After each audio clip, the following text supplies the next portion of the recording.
sécurité maritime, il y a une conférence qui va être organisée très bientôt dans la région pour discuter de ça, parce que ce qu'on observe, c'est qu'il y a de plus en plus d'insécurité maritime dans la zone, et aussi beaucoup de trafic illicite, parce que des cartels de drogue, par exemple d'Amérique latine, tendent à se délocaliser et à utiliser cette zone-là comme zone tampon pour avoir accès à d'autres marchés. Donc il y a toute cette problématique-là qui est là et qui pose la question essentielle de l'action publique. Qu'est-ce que les États doivent faire? Est-ce qu'ils prennent les mesures pour pouvoir préparer les pays à faire face à ces menaces-là? Et un autre enjeu, menace très important que j'aimerais souligner, parce que ça me concerne plus particulièrement, parce que ça concerne le Togo, c'est la question du réchauffement climatique. On n'en parle pas beaucoup, mais quand on va au Togo, par exemple, on le voit clairement. Il y a de plus en plus des villes sur la côte qui sont en train d'être dévorées par la mer. Et ça appelle à l'action publique. Nous sommes en train de parler d'une avancée de la mer qui fait 5 à 15 mètres par an. Donc c'est un problème sérieux. Et dans mon village particulièrement, la mer est aujourd'hui aux portes du cimetière. Donc on attend 2 ou 3 ans pour que le cimetière soit absorbé par la mer. J'ai mis cette photo-là parce que vous voyez dans la mer à Lomé, la ligne là que vous voyez, en fait, c'est une route qui a été absorbée par la mer. Donc, il y a un sérieux problème là qui demande une action publique très forte. Et pour le moment, on a l'impression que l'État est toujours, les États sont dépassés par ces enjeux-là, par ces questions qui sont des questions fondamentales. Non seulement au niveau de la côte, quand on parle du réchauffement climatique, mais aussi au nord, dans la région sahélienne, on voit de plus en plus de conflits entre les populations nomades éleveurs et les populations paysannes qui cultivent les terres, parce que à cause de l'avancée du désert. Donc là, le désert avance vers le sud et donc il y a moins de terres cultivables et ça crée aussi des tensions et il faut des actions pour endiguer ces fléaux-là. Et le problème, je reviens encore là-dessus, j'insiste là-dessus, c'est qu'on a l'impression que les États n'arrivent pas à prendre les mesures nécessaires pour lutter contre ces fléaux-là. La question, comme on le dit, c'est le nerf de la guerre, c'est l'argent. Il faut pouvoir financer les projets, il faut pouvoir financer les programmes, il faut pouvoir suffisamment débourser des fonds pour résoudre ces problèmes-là. Et le problème aujourd'hui, c'est qu'on a un besoin de financement très élevé dans la région pour résoudre toutes ces problématiques. Et dans le même temps, on a un déficit de financement très important. Quand on prend par exemple rien que les infrastructures, on estime que pour l'ensemble de l'Afrique, on aura besoin de 50 milliards de dollars chaque année pour combler les besoins en financement pour les infrastructures, pour l'ensemble de l'Afrique. Si on rapporte ça au niveau de l'Afrique de l'Ouest, on se situe autour de 7 milliards de dollars par année. Et mais les États ne sont pas capables de trouver cet argent-là, bien sûr. Ça, c'est le déficit. Quand on prend les coûts globaux et qu'on voit ce qui est disponible, ce qui reste, le déficit en termes de financement, c'est de ça qu'on est en train de parler. C'est ça qui est les 50 milliards. Donc, pour les 10 prochaines années, on pense à quelque chose de 500 milliards de dollars. On a ce besoin de financement qui est là, qu'on n'arrive pas à combler. Mais quand on prend les États de l'Afrique francophone, qui partagent la même monnaie, et on voit par exemple leur système monétaire, on se rend compte que ces États-là, au niveau de leur banque centrale, ils détiennent près de 4 500 milliards, donc 4 800 milliards de réserves, qui sont des réserves de surplus, mais qu'ils n'utilisent pas. Donc la question qui se pose, c'est comment se fait-il qu'il y a tant d'argent qui sont dans les stocks de la Banque centrale que ces États-là n'arrivent pas à puiser pour financer leur développement, alors que de l'autre côté, ils ont des besoins à combler. Donc ça, c'est la question fondamentale qui se pose. Et c'est ce qui amène à la réflexion et à la thèse de l'improvisation économique. C'est de dire comment est-ce qu'on arrive à comprendre que dans cette région-là, ces acteurs ont autant de ressources, mais qu'ils doivent toujours courir d'après l'aide internationale pour aller quémander dans les capitales occidentales de l'argent, alors que de l'autre côté, ils ont des réserves qu'ils peuvent utiliser pour financer leur développement. Alors, pour répondre à cette question fondamentale, la proposition de l'auteur de la notion qui est Kaku Mbouko, c'est de dire qu'il faudrait faire une analyse holistique et pragmatique de la situation.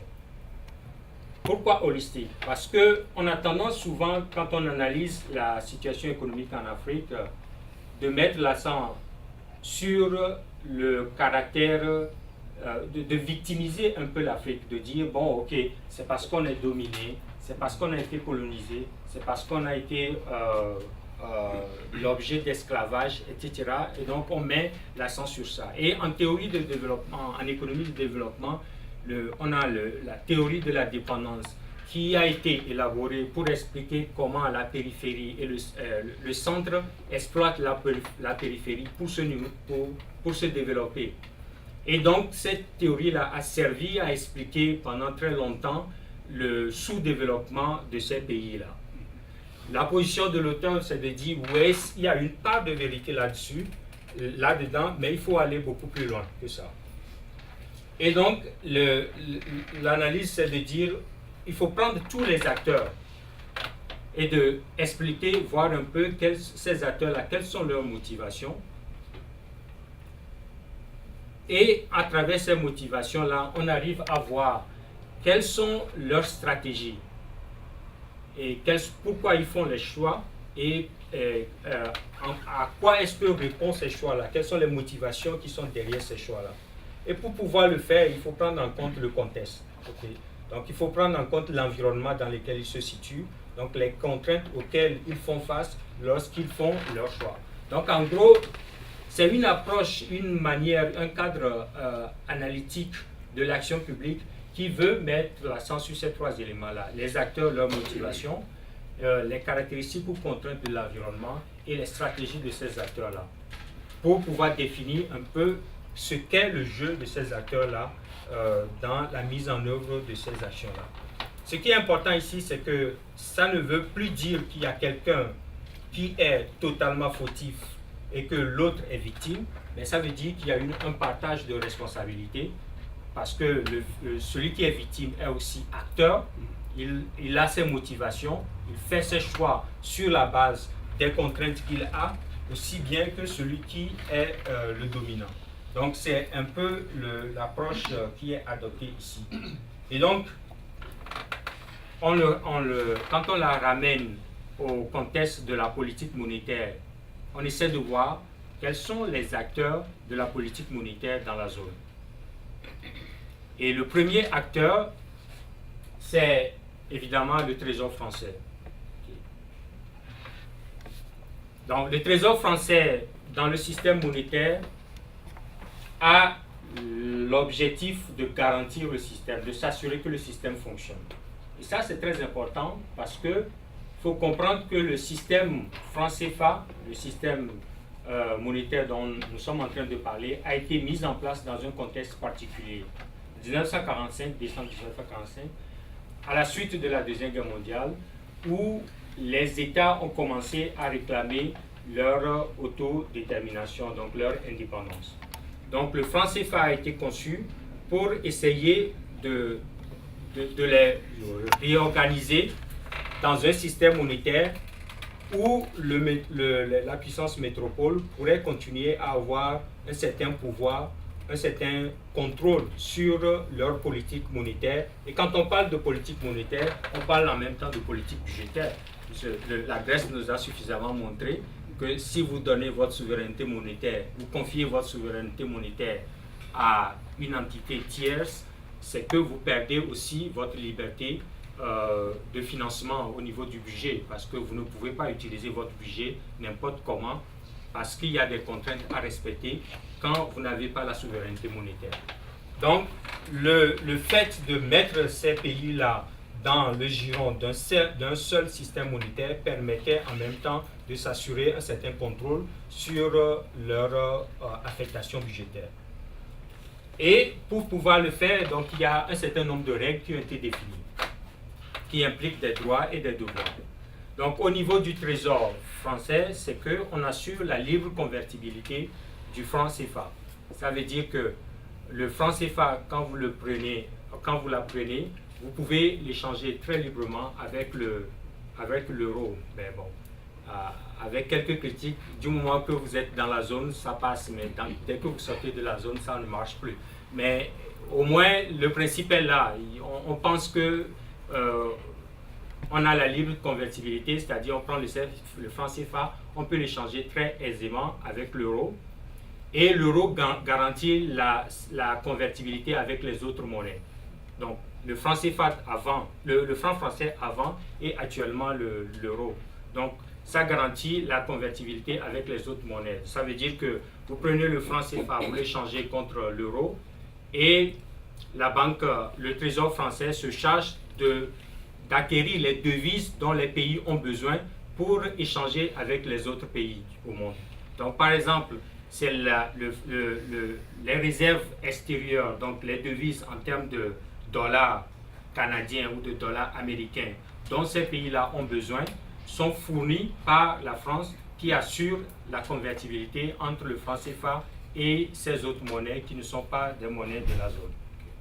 Mais pour ça, il y a des conditions. Ça veut dire qu'il y a le compte, ce qu'on appelle la mise en commun centralisée des réserves dans un compte d'opération, qui veut dire que chaque fois qu'un pays vend ses produits à l'extérieur et qu'il a des recettes, il doit constituer une réserve qui représente aujourd'hui 50% des recettes d'exportation.